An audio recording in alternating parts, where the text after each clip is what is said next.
Okay, we interrupt this broadcast. We have some unprecedented news coming out of Rome right now. Yes, breaking developments. Pulling from our global feeds, Oris Realm can confirm it. For the very first time in the history of the Catholic Church, an American has been elected pope. That's it. Cardinal Robert Francis Prevost. He's from Chicago originally, Wow. and he's taken the name Pope Leo XIV. It's seismic, really. Just let that sink in for a second. An American leading the Catholic Church, over 2,000 years of history. It's truly history-altering, Yeah. happening right now. And the speed, too. The conclave just started yesterday, right? Exactly, and it wrapped up today, May 8th, Oh, after just 4 rounds of voting. Super quick. 4 rounds. That suggests, well, a pretty strong consensus, wouldn't you say? It really does. Seems the College of Cardinals knew who they wanted or came to agree very quickly. So, okay, let's move past the initial shock. We're going deep here. We want to unpack who this new pope is, the reactions flying around, what this actually means. Right? For the church, for the world stage, we're pulling together reports, insights from everywhere. So let's start with the man himself, Pope Leo XIV, who is Robert Francis Prevost. Okay, so he was born in Chicago, September 14th, 1955. Okay. And his background is pretty interesting, quite multicultural. His father had French and Italian roots, his mother's Spanish heritage. Huh. So a kind of global background right from the start, even before his church work. Possibly, yeah. It might have given him a broader perspective early on. He joined the Augustinians, the Order of St. Augustine, back in 1977. Took his final vows in 81. Augustinian, okay. And education. Pretty rigorous. He got a bachelor's in math, actually, from Villanova in 77. Math. Interesting. Yeah. Then a Master of Divinity from Catholic Theological Union in Chicago in 82, and then on to Rome for a doctorate in canon law from the Angelicum. So a strong academic intellectual grounding there. Definitely, combined with that diverse heritage we mentioned. But a lot of his story seems tied to Latin America, specifically Peru. Oh, absolutely. That's a huge part of his life. Starting in 1985, he spent many, many years doing missionary work there. Whereabouts in Peru? Chulucanas and Trujillo mainly. He wasn't just passing through either. He was community prior, director of formation, taught at the seminary, served as judicial vicar. Deep engagement. That kind of long-term, on-the-ground experience, it must shape your perspective profoundly. No doubt. Yeah. And get this, he actually became a naturalized Peruvian citizen in 2015. Wow. A citizen. Yeah. That really underscores his commitment to the region. It's more than just an assignment. That speaks volumes, really. Powerful statement. Now, before becoming a bishop, he had leadership roles within the Augustinians themselves. He did. Back in Chicago, he was the provincial prior starting in 99. Okay. And then from 2001 to 2013, that's 12 years, he was the prior general for the entire international order. Running the whole global order, that's significant administrative experience. Huge. Pastoral experience, too, on a global scale. Yeah. A very substantial role. Right. And then came the move into the formal church hierarchy as a bishop. Exactly. In 2014, he was named Apostolic Administrator of Chiclayo in Peru. Became the bishop there the following year, serving until 2023. So, bishop in Peru for quite some time. Yes, and during that time, he was also the second vice president for the Peruvian Episcopal Conference. He then stepped in as Apostolic Administrator of Callao for a bit in 2020. Lots of leadership within the Peruvian Church. Okay, so deep roots in Latin America, but more recently, connections to the Vatican itself really ramped up. They certainly did. In January 2023, Pope Francis gave him 2 major jobs. Which were? Prefect of the Dicastery for Bishops. Yeah. That's the really key office that vets bishop candidates worldwide. Wow, okay. Very influential. Immensely. And also President of the Pontifical Commission for Latin America. Then, just last September 2023, Francis made him a cardinal deacon. So a very rapid rise within the Curia in the last couple of years. Extremely rapid. Clearly, he was a figure Pope Francis trusted and wanted in key positions. Which brings us back to that swift conclave. Still kind of hard to wrap your head around. It is. 4 ballots. It suggests, well, maybe not pre-cooked, but certainly a strong convergence of minds fairly quickly. Less uncertainty than many expected. And the reactions we're seeing, astonishment seems to be the main theme. Oh, definitely. There. You look online, social media, TikTok comments are a great snapshot. Things like, you're going to flip when you hear this. Right. And nobody expecting to get an American pope, eh? Just genuine shock. Yeah, feels like something nobody really had on their bingo card, you know? Totally. What about more official reactions? here in the U.S.? We're starting to see those trickle in. Local leaders, like the Bishop of Harrisburg in Pennsylvania, expressed surprise. Mm-hmm. But he also made an interesting point, noting that, while, yeah, there can be negative views of Americans globally, Prevost's Chicago roots, Mm-hmm. his connection to American values like self-determination, dignity, those could be positive. That's a good point. The American label carries baggage, positive and negative. Exactly. And Harrisburg Bishop extended an open invitation for him to visit. So, reaching out already. And internationally? Well, Australian Catholic leaders have welcomed him. Prime Minister Albanese apparently sent an invitation too. Oh, okay. And in the Philippines, Catholic leaders there are specifically calling on him to act on climate change. Oh, interesting. Picking up on his past statements. Seems like it, yeah. They clearly see him as potentially sympathetic to environmental causes, building on Francis's work. Okay, so let's pivot to his first words as Pope. That first speech from the balcony, what were the key takeaways? Very telling, I think. He led immediately with peace. Peace be with you.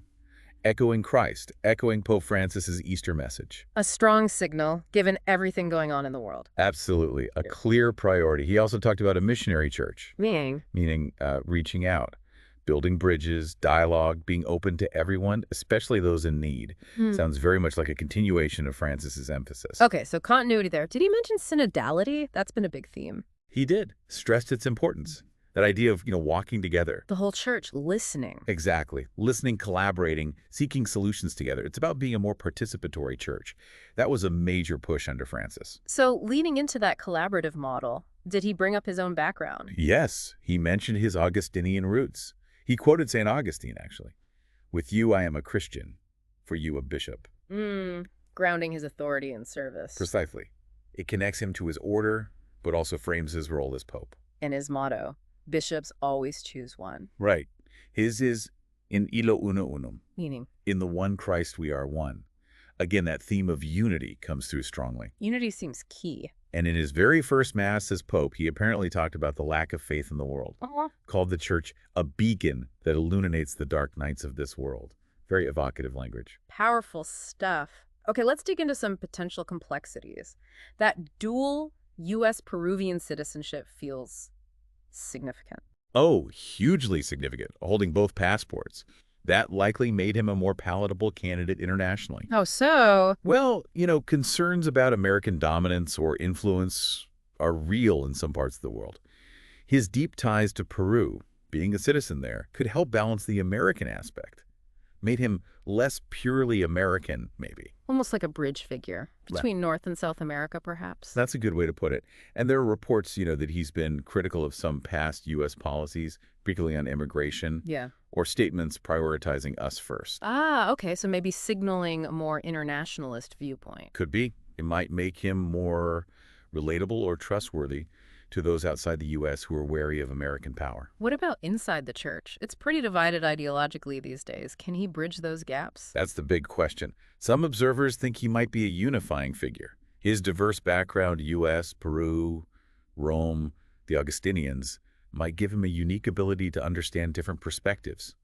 Maybe navigate those tensions more effectively than someone purely from one camp. And people are already comparing him to Francis. The second Pope Francis idea, is that fair? Well, it comes up partly because Francis appointed him to those key Vatican jobs recently. That suggests alignment. Right. Shared vision, maybe. And his focus on the poor, the marginalized, that definitely echoes Francis. That concern seems genuine and deep-rooted from his time in Peru. But there's always a but, isn't there?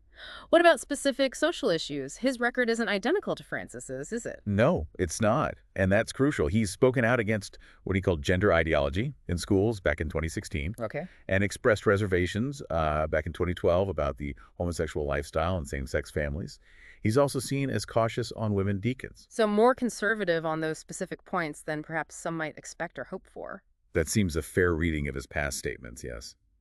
So maybe not a complete carbon copy of Francis's approach across the board. Important nuance. But then again, he's also strongly advocated for climate action, which is very much in line with Francis's Laudato Si. Right. So a complex mix. Definitely. And he's also stressed being prudent with social media, warning against using it to create division in the church. That feels very relevant today. Very. Okay, let's talk about the name. Leo XIV. Wayne Leo. That name has history. Oh, absolutely. Massive history. You immediately think of Leo The XIII. 19th century. Exactly. His encyclical Rerum Novarum was absolutely foundational for modern Catholic social teaching, addressing workers' rights, the conditions of the working class. Huge impact. So choosing Leo now, it's a deliberate signal, you think? Almost certainly. Yeah. It's the first Pope Leo since Leo XIII died in 1903. Yeah.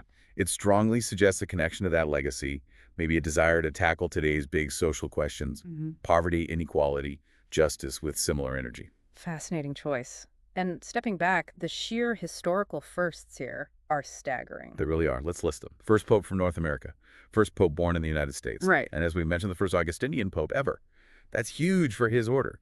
This election breaks tradition on multiple fronts. Okay, let's try and wrap our arms around this. As this historic day winds down, what are the main things to take away? Well, first, it's just a truly massive moment. An American Pope, Leo XIV, breaks centuries of tradition. Simple as that. Undeniable. We've seen his background.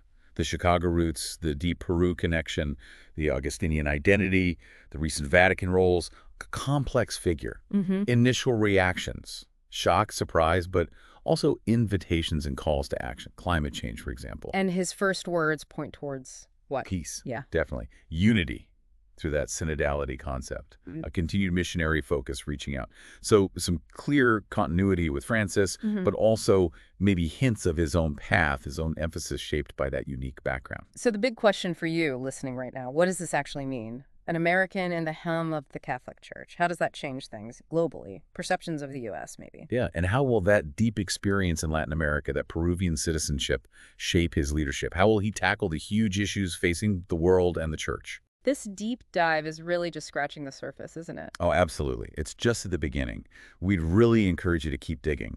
Look into Pope Leo XIV's background, his writings, follow the reactions as they continue to come in. Form your own informed opinions, because this is a major story unfolding. With really significant implications for the future. Definitely one to watch. This is Aris Realm, bringing you the stories that shape our world.